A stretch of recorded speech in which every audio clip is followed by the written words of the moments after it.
اللهم نحمدك كما ترضى ونصلي على حبيبك وآله كما يرضى ونحب محبوبك كما ارتضى اما بعد صلی اللہ علیہ حبیبی محمد وآلہ وسلم۔ ناظرین محترم، آج کی نشست میں ہم انشاءاللہ تاریخ اسلامی کا ایک ورق آپ کے سامنے رکھیں گے، جس میں کربلا میں حضرت امام حسین ابن علی ابن ابی طالب علیہ السلام نے جو خطبے ارشاد فرمائے تھے وہ انشاءاللہ آج کی نشست میں ہم پیش کریں گے آپ کے سامنے۔ آپ ہمارے ساتھ رہیے گا، اور اگر ابھی تک آپ نے ہمارے چینل حافظ منیر سپیچ کو سبسکرائب نہیں کیا تو سبسکرائب کریں اور گھنٹی کے بٹن کو دبائیں اور آل پر پریس کریں تاکہ آنے والی ویڈیوز کا نوٹیفیکیشن آپ کو وقت پر پہنچ سکے۔ تو آئیے چلتے ہیں۔ مورخ طبری جو ہیں، امام طبری رحمۃ اللہ علیہ نے اپنی تاریخ میں یوں نقل کیا ہے، واقعہ کربلا کی تفصیل کچھ یوں بیان کی ہے کہ حضرت امام حسین علیہ السلام مقام شراف سے چل کر، جو کہ واقع سے 2 میل کے فاصلے پر، اس وقت یہ نام تھے علاقوں کے، کوہ ذی حسم کے دامن میں آپ نے اس وقت خیمے لگائے، خیمہ زن ہوئے تو حر بن یزید تمیمی یربوئی جو تھا 1000 سواروں کا لشکر لے کر آپ کے مقابل آ کر اتر پڑا۔ حر بن یزید یربوئی، تمیمی یربوئی، دوپہر کا وقت تھا، تمازت آفتاب یعنی سورج کی گرمی نے حر اور اس کی فوج اور سواریوں کو پیاس سے بے تاب کر رکھا تھا۔ آئیے دیکھیے ساقی کوثر صلی اللہ علیہ حبیبی محمد علیہ وسلم کے نواسہ جان نے ان کے ساتھ کیا تعاون کیا اس موقع پہ، جس وقت وہ دشمن بھر کے اس وقت سامنے آئے ہوئے تھے۔ تو ساقی کوثر صلی اللہ علیہ حبیبی محمد علیہ وسلم کے نواسہ جان نے ان کا یہ حال دیکھا نہ گیا، فوراً اپنے خدام کو حکم دیا کہ ان کو اور ان کی سواریوں کو پانی پلا کر خوب سیراب کر دیا جائے۔ یہ دسترخوان حسنی حسینی ہے کہ یہاں پر دشمن بھی سیراب ہوتے ہیں۔ تعمیل حکم میں دیر نہ لگی اور اول سے آخر تک سب نے خوب سیر ہو کر پانی پیا اور اپنی سواریوں کو بھی پلایا۔ حر کو قادسیہ سے حضرت امام حسین ابن علی ابن ابی طالب علیہ السلام کی نقل و حرکت کی نگرانی کے لیے بھیجا گیا تھا، اور اس کو حکم دیا گیا تھا کہ حسینی کاروان کو عبید اللہ ابن زیاد کے سامنے کوفہ میں لا کر پیش کیا جائے۔ عبید اللہ ابن زیاد کو، جو یزید کی طرف سے کوفہ کا گورنر تھا، یہ ملعون ابن زیاد، جب یہ خبر ملی کہ حضرت امام علی مقام علیہ السلام کوفہ کے ارادت سے مکہ معظمہ سے روانہ ہو چکے ہیں، تو اس نے کوفہ کے پولیس افسر جو تھا اس کا، حسین ابن تمیم، سواد کے ساتھ ہے حسین ابن تمیم کو کوفہ سے یہ حکم دے کر روانہ کیا کہ قادسیہ میں جا کر پڑاؤ ڈالے اور قطقطانہ سے لے کر خفان تک مسلح کیمپ قائم کر کے ان کا کنٹرول سنبھالے۔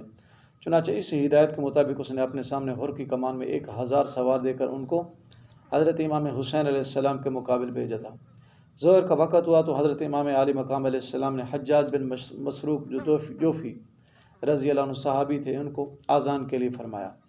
حجاج نے اذان دی، تکبیر کا وقت آیا تو حضرت امام علی مقام علیہ السلام ردا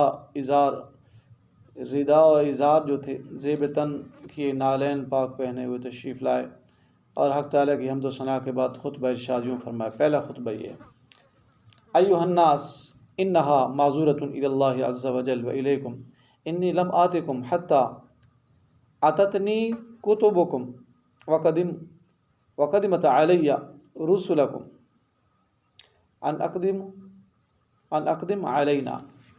یہ ساری عبارت ہے، مورخ طبری رحمۃ اللہ علیہ نے یہ نقل کی ہے۔ اس کا ترجمہ یوں ہے کہ لوگوں، اللہ عز و جل اور تم لوگوں کے سامنے میرا یہ عذر ہے کہ میں تمہارے پاس اس وقت تک نہیں آیا جب تک کہ تمہارے خطوط اور تمہارے قاصد یہ پیغام لے کر میرے پاس نہیں آیا کہ آپ ہمارے یہاں تشریف لائیے۔ ہمارا کوئی امام نہیں ہے، ممکن ہے کہ اللہ تعالیٰ آپ کی وجہ سے ہمیں ہدایت پر جمع کر دے۔ سو تم اب بھی اگر اسی بات پر قائم ہو تو میں تمہارے پاس آ چکا ہوں۔ اب اگر تم مجھ سے ایسے عہد و پیمان کرو کہ جن سے مجھے اطمینان ہو جائے تو میں تمہارے شہر میں چلا جاؤں گا، اور اگر تم ایسا نہیں کرتے، حضرت امام حسین علیہ السلام نے فرمایا، اور میرا آنا تمہیں ناگوار ہے تو میں تمہیں چھوڑ کر اسی جگہ پر چلے جاتا ہوں جہاں سے تمہاری طرف آیا تھا، یعنی مدینہ طیبہ کی طرف۔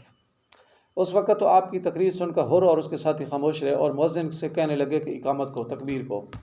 حضرت امام حسین علیہ السلام نے حر سے دریافت کیا کہ کیا تم اپنے ساتھیوں کے ساتھ الگ نماز پڑھو گے؟ اس نے جواب دیا کہ نہیں، بلکہ آپ امامت کریں، ہم آپ کی اقتداء میں نماز پڑھیں گے۔ چنانچہ آپ نے ظہر کی امامت فرمائی، عصر کی نماز کے بعد پھر حضرت امام حسین علیہ السلام نے حر اور اس کی فوج سے خطاب فرمایا، حمد و ثناء الہی کے بعد ارشاد فرمایا، اما بعد ایھا الناس فانکم ان تتقوا وتعرفوا الحق لأہلہ یکن ارضا للہ ونحن اہل البیت اولا بولایت ھذا الامر علیکم من ہؤلاء المدعین ما لیس لہم والسائرین فیکم بالجور والعدوان وان انتم کرہتمونا وجہلتم حقنا۔ یہ ساری عبارت تبری جلد 5 صفحہ نمبر 402 پر یہ موجود ہے۔ حضرت امام حسین علیہ السلام نے دوسرا خطبہ ارشاد فرمایا، اما بعد، جس کا ترجمہ یوں ہے، اے لوگو، اگر تم تقوی اختیار کرو اور اہل حق پہچان لو تو یہ بات اللہ عز و جل کو زیادہ راضی کرنے والی ہے، اور ہم اہل بیت ان ناحق کے مدعیوں تم پر ظلم زیادتی کرنے والوں کی بنسبت تمہارے ولی امر ہونے کے زیادہ حقدار ہیں، اور اگر تم ہم کو ناپسند کرتے ہو اور ہمارے حق سے مکرتے ہو اور تمہاری رائے وہ نہیں رہی جو تمہارے خطوط میں بیان کی گئی تھی اور جس کا تمہارے قاصد میرے پاس پیغام لے کر آئے تھے، تو پھر میں واپس ہوئے جاتا ہوں۔ اب ہور نے آپ کی تقریر سن کر جواب میں کہا، اب ہور کیا کہہ رہا تھا؟ انا واللہ ما ندری ما هذه الکتب التی تذکر، جلد 5 صفحہ نمبر 402۔ کہنے لگا کہ خدا کی قسم ہم نہیں جانتے کہ آپ کن خطوط کا ذکر فرما رہے ہیں۔ اس پر حضرت امام حسین علیہ السلام نے عقبہ بن سمان سے فرمایا، آئے ہائے ہائے، سبحان اللہ، قربان جاؤں اپنے نبی پاک صلی اللہ علیہ وسلم کے نواسہ جان پر، حضرت امام حسین علیہ السلام آپ کے رفقا پر، قربان جاؤں ہمارے پیر کرانا ہے، ہمیں فخر ہے کہ آپ ہمارے پیر و مرشد ہیں۔ فرمایا کہ ذرا وہ دونوں خرجینین تو لاؤ جن میں میرے نام ان کوفیوں کے خطوط ہیں، یعنی 2 یوں سمجھو کہ بوری بھری ہوئی تھی۔ چنانچہ وہ دونوں خرجینین جو خطوط سے پر تھیں ان لوگوں کے سامنے لا کر خالی کر دی گئیں، اور آپ نے ان خطوط کو پھیلا کر ان کے سامنے ڈال دیا۔ ہور نے اب بھی یہی جواب دیا، فَإِنَّا لَسْنَا هَؤُلَاءِ الَّذِينَ كَتَبُوا إِلَيْكَ وَقَدْ، کہنے لگا کہ وَمِنَّا إِذَا نَحْنُ لَقِينَاكَ إِلَّا نُفَارِقُكَ حَتَّى نُقَدِّمُكَ علی عبید اللہ ابن زیاد، نعوذ باللہ۔ وہ کہنے لگا ہم تو وہ نہیں جانتے جنہوں نے آپ کو خطوط لکھے ہیں، ہمیں تو یہ حکم ملا ہے کہ جیسے ہی آپ کا ہمارا آمنا سامنا ہو تو اس وقت تک آپ کو نہ چھوڑے جب تک کہ عبید اللہ ابن زیاد کے سامنے لے جا کر پیش نہ کر دیں، نعوذ باللہ۔ اس پر حضرت امام حسین علیہ السلام نے فرمایا، الموت ادنیٰ الیک من ذالک، اس کی تعمیل میں تو موت تمہارے زیادہ قریب ہے۔ یہ فرما کر حضرت ممدوح نے اپنے اصحاب کو حکم دیا، چلو سوار ہو کر واپس چلیں۔ مگر جب یہ حضرات سوار ہو کر وطن واپس جانے کے لیے آمادہ ہوئے تو ہر اور اس کا رسالہ جو تھا یعنی لشکر راستہ روک کر کھڑا ہو گیا۔ حضرت امام حسین علیہ السلام نے ہر سے فرمایا کہ آخر تم کیا چاہتے ہو؟ ہر نے پھر وہی جواب دیا، ارید واللہ انطلق بک الی عبید اللہ ابن زیاد، جلد 5 صفحہ نمبر 402، تبری مورخ تبری رحمۃ اللہ علیہ، بخدا میں یہی چاہتا ہوں۔ ابن زیاد نے کہا کہ آپ کو عبید اللہ ابن زیاد کے پاس لے کر چلوں، یہ ہور کہنے لگا۔ تو حضرت امام حسین علیہ السلام نے فرمایا، اذن واللہ لا اتبعک، خدا کی قسم ایسی صورت میں تیرا تابع نہیں ہو سکتا۔ اس پر ہور نے کہا، اذن واللہ لا ادعوک، خدا کی قسم میں بھی اب تمہیں نہیں چھوڑ سکتا۔ طرفین سے گفتگو میں تلخی بڑھی تو ہور کہنے لگا کہ مجھے آپ سے قتال کا حکم نہیں ملا، البتہ یہ حکم دیا گیا کہ جب تک آپ کو کوفہ نہ پہنچا دوں آپ کا پیچھا نہ چھوڑو۔ اب اگر آپ نہیں مانتے تو پھر ایسی راہ لیجیے جو نہ کوفہ کو جاتی ہے نہ مدینہ کو۔ یہ بات میرے اور آپ کے مابین انصاف کی ہے، میں ابن زیاد کو لکھتا ہوں، آپ چاہیں تو یزید بن معاویہ کو لکھیں، چاہیں ابن زیاد کو، شاید اللہ تعالیٰ اس میں کوئی ایسی عافیت کی صورت پیدا کر دے کہ مجھے آپ کے بارے میں کوئی ابتلا پیش نہ آئے۔ چنانچہ حضرت امام حسین علیہ السلام عزیب، ایک جگہ عین عزا یا اور با، عزیب اور قاسیہ کی راہ پر دائیں سمت کو مڑ گئے۔ ہور کا دستہ ساتھ نہیں چھوڑتا تھا۔ اگلی منزل میں جب مقام بیضہ پر پہنچے جو واقعہ اور عزیب کے مابین پانی کا ایک تالاب تھا، تو آپ نے وہ خطبہ ارشاد فرمایا جس کا حوالہ یہ ناسبی دیتے ہیں، لیکن ان میں یہ ناسبی لوگ جو ہیں نا، نعوذ باللہ، حضرت امام حسن حضرت امام حسین علیہ السلام کے جو دشمن ہیں ان کو ناسبی کہا جاتا ہے، یہ اپنے افسانے گھڑتے رہتے ہیں۔ تو انہوں نے پتہ کیا لکھا؟ انہوں نے یہ لکھا کہ دوسرے دن آپ کے ہمراہی کوفیوں نے اصرار شروع کیا کہ آپ دمشق نہ جائیں، اپنی خلافت کا اعلان کر کے اپنے والد کی طرح اہل شام سے جنگ کریں۔ آپ نے اس سے انکار کیا حتیٰ کہ آپ نے یہاں تک یہ داستان گو لکھ رہے ہیں، حالانکہ تاریخ طبری میں کہیں اس بات کا نام نشان تک نہیں ہے کہ جو داستان گو یعنی یہ لوگ ناسبی کہتے ہیں۔ طبری کی اصل عبارت جو ہے وہ یوں ہے، جو در ذیل ہم آپ کو بیان کر رہے ہیں کہ تاریخ طبری میں یوں ہے کہ ان الحسین خطب اصحابہ و اصحاب الحر بالبیضہ فحمد اللہ وأثنى علیہ ثم قال ایھا الناس ان رسول اللہ صلی اللہ علیہ وسلم قال من رأى سلطانا جائرا مستحلا لحرم اللہ ناقصا لعهد اللہ مخالفا لسنة رسول اللہ يعمل في عباد الله بالاسم والعدوان فلم يغر عليه بفعل ولا قول كان حقا على الله ان يدخله مدخله الا وان هؤلاء قد لزموا طاعة الشیطان. یہ ساری عبارت چل رہی ہے جس کا ترجمہ ہم آپ کو سناتے ہیں کہ حضرت امام حسین علیہ السلام نے مقام بیضہ میں پہنچ کر اپنے اصحاب اور حر کے رفقا کے سامنے خطبہ دیا، جس میں حق تعالیٰ کی حمد و ثنا کے بعد فرمایا، لوگوں حضور صلی اللہ علیہ وسلم کا ارشاد ہے کہ جو کسی ظالم حکمران کو اس حال میں دیکھے کہ وہ محرمات الہیہ یعنی اللہ تعالیٰ کی حرام کردہ چیزوں کو حلال کر رہا ہو، اللہ تعالیٰ کے عہد و پیمان کو توڑ رہا ہو، رسول اللہ صلی اللہ علیہ وسلم کی سنت کا مخالف ہو، اور اللہ تعالیٰ کے بندوں کے ساتھ گناہ اور زیادتی کا معاملہ کرتا ہو جیسے یزید ملعون کرتا تھا اور اس کے جتنے ٹیم والے تھے، اور پھر اپنے قول و فعل سے اس کے خلاف تبدیلی نہ برپا کرے تو اللہ تعالیٰ اس کو بھی اسی کے ٹھکانے پر پہنچانے میں حق بجانب ہے. نعوذ باللہ. خبردار، آپ نے فرمایا، حضرت امام حسین علیہ السلام نے فرمایا، خبردار، ان لوگوں حکمران ٹولے نے رحمان کی اطاعت چھوڑ کر شیطان کی اطاعت اختیار کر لی ہے، ملک میں فساد پھیلا دیا، حدود الہی معطل کر دی ہیں. یہ جرم سنتے آؤ یزیدیوں کے، اور اس یزید ملعون اور اس کی ٹیم کے جرم سنو.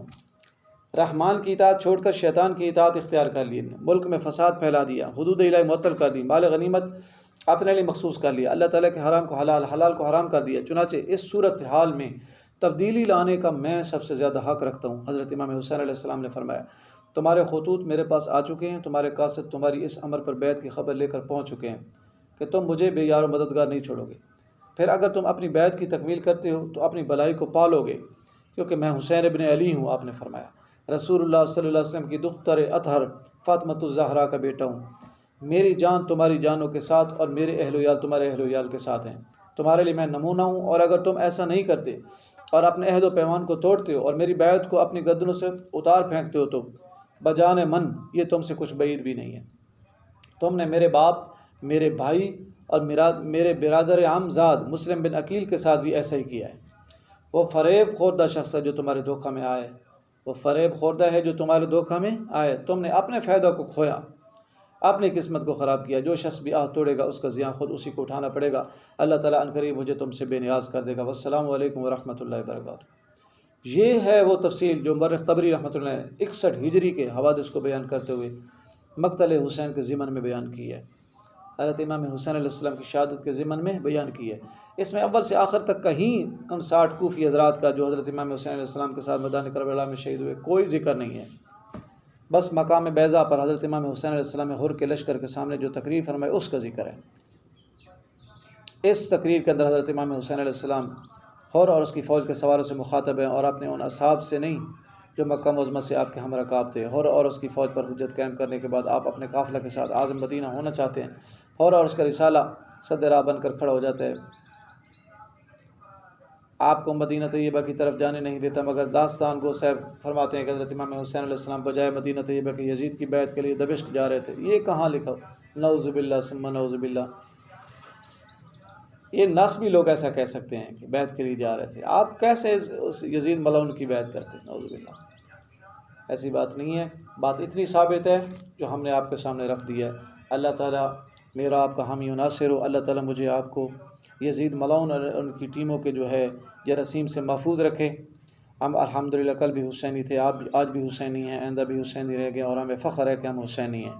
اور دعا کرتے ہیں کہ اللہ تعالیٰ ہمارا حشر دنیا میں بھی ہمیں حسینی رکھے، قبر میں بھی، اور حشر میں بھی ہمارا حضرت امام حسین علیہ السلام کے ساتھ حشر ہو. آخر دعوانا الحمدللہ رب العالمین.